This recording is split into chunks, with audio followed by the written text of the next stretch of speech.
to another Nikke video. In this one, let's talk about Modernia, the full Monty guide on her skills, builds, how good is she. Now, this is our first banner that's a little bit different because she is a pilgrim type character. And if you weren't aware, you know, pilgrims in Nikke are like in other games. You have your light and dark units, maybe your special type units.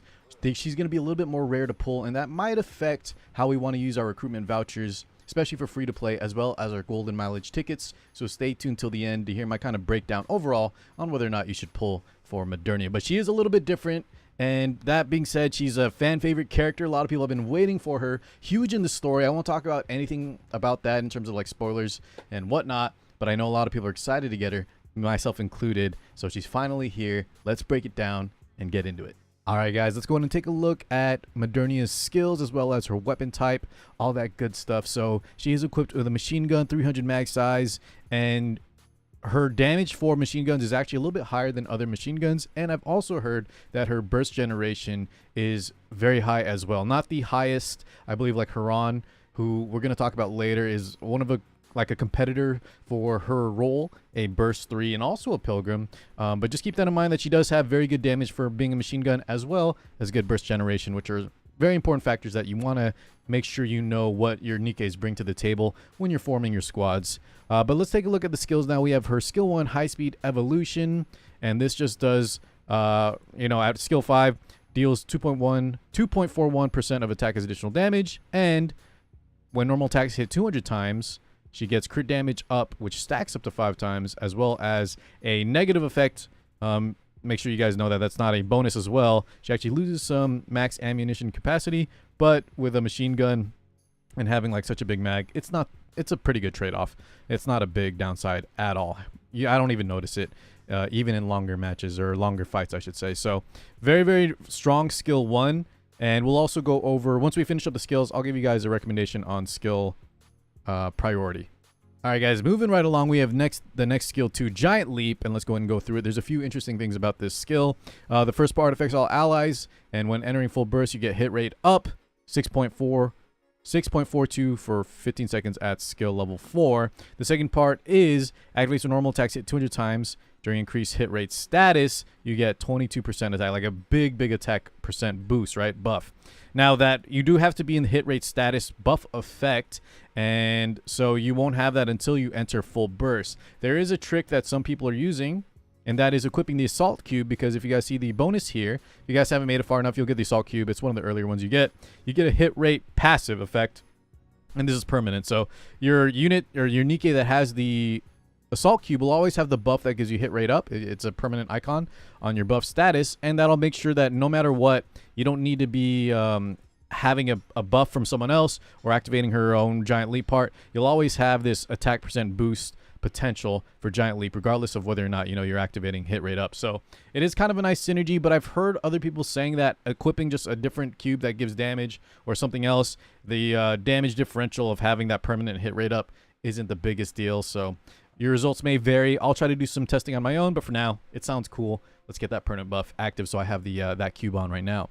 Moving right along, we have the New World, right? Her burst skill, and this thing is absolutely insane. Affects all allies. This is the first skill. If you compare her to someone like Isabel, the other pilgrim Nikke with a shotgun, she lowers the burst time window, and both abilities, right? Both lowering your burst time has pros and cons, and then increasing your burst time has pros and cons as well. You might sound like it's just good overall, which it is, because you have way more potential. You have way more damage throughout that longer burst time window when you have Modernia in your squad. But keep in mind, units like Leader and Dala and other units that you want to constantly be, you know, refreshing your bursts over and over with lower cooldowns, Modernia may not synergize to the best effect. But if you just have kind of like a basic squad, especially with lower burst, if you don't have any burst cooldown or longer burst skills, that this extra burst time window is very, very nice, and you'll do some very, very serious damage during it. So pretty good overall. And then the second part here, affects yourself, grants unlimited ammunition for 15 seconds.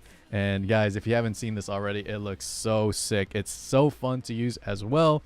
You enter this destroy mode, and you extend your line of sight, and you auto aim at all enemies within fire range. Stage target will be recognized as a single enemy regardless of its interruption parts. That's very important to know, guys. So what this means, this part here, it's just stating that if you were to hit a boss or an enemy and that has multiple parts, it won't hit every single piece. So let's say a boss that has like 2 missile turrets on their shoulders, you can't necessarily hit like all parts overall. You can't hit everything, even though it says it hits AoE. So you can hit individual little mobs together, right? It'll hit everything in your circle that when you activate this destroy mode. But if it's one unit that has multiple parts, you can't hit all of them simultaneously. That's just what it means. That'd be a little bit busted. So it makes sense why they did that. And I believe that's that part. And then deals 1.8% of attack as damage for 15 seconds at skill level 5. I need to get more skill enhancement books. I think we're all kind of capped on that to get this all boosted up. But overall, the skill priority I think should be skill 1 is the most important overall. Lots of damage there. And then skill 3, or sorry, excuse me, the burst skill, and then you go burst skill 2. But try to get all of them. It's not really too big of a deal compared to other Nikkes.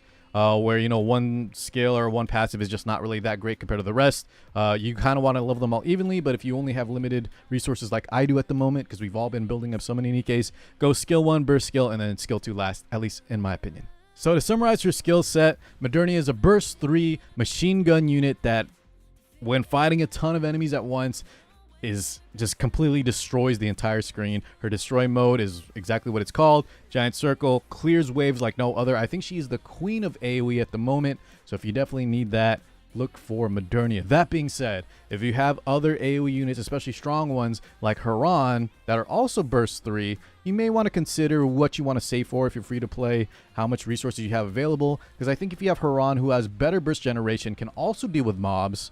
Modernia might be better in some scenarios, but Haran has insane burst generation, can deal higher damage, I think, on certain stages, especially with less like waves of enemies at once. If you already have like an invested Haran like I do, Modernia may not be as valuable as someone that doesn't. That's someone that needs a burst 3 unit that can deal with all that. That being said, I think you can still use Haran with Modernia, with Scarlet. You just may want to put her at the end and not activate that burst mode, as sometimes Scarlet and Haran's style of just AoE nuke screen, right? That instant destroy effect might be better in a lot of scenarios. So I do think there's some flexibility. I do think she's insane in terms of damage.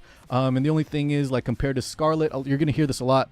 If you have like Scarlet and Haran, or just Scarlet specifically, the single target damage that Scarlet brings to the table, especially versus bosses, Modernia won't be able to touch that. And I think that's okay, because Modernia brings still decent damage to single target. And then, of course, her AoE damage is absolutely nutty. And I'm still testing, I think, in some scenarios, like if you bring her to the shooting range, guys, her damage in the shooting range, she puts Scarlet to shame. So obviously, we don't use the shooting range as a real life example of what you can bring in terms of like progression.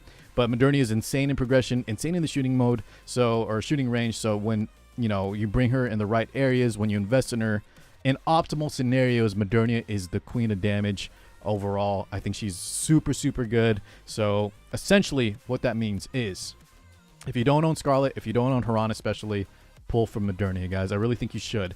The only reason you wouldn't is if you saw the future units coming out and maybe there's someone you like more. But the fact that she's a pilgrim and the fact that we have a chance to try and pull specifically for her, right? She has boosted rates right now, means I think you should go for it. It's going to help you in the Pilgrim Tower. She is very versatile. Even though she may not be the best versus bosses, you can bring her in a lot of stages. Amazing pushing higher levels in progression, which is super important in these kind of games.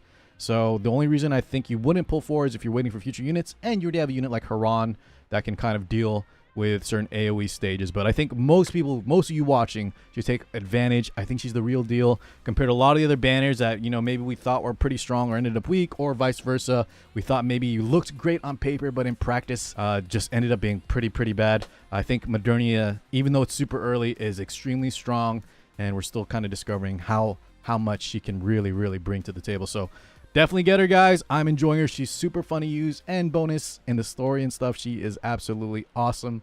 I think she's going to be a fan favorite for sure. So overall, let me know if you have any additional questions. Good luck on your summons, guys. Let me know how they go. Your recruits, I should say. And yeah, best of luck. Now we can clear that Pilgrim Tower. Thanks everybody for watching. I'll catch you all in the next one. Peace out, guys.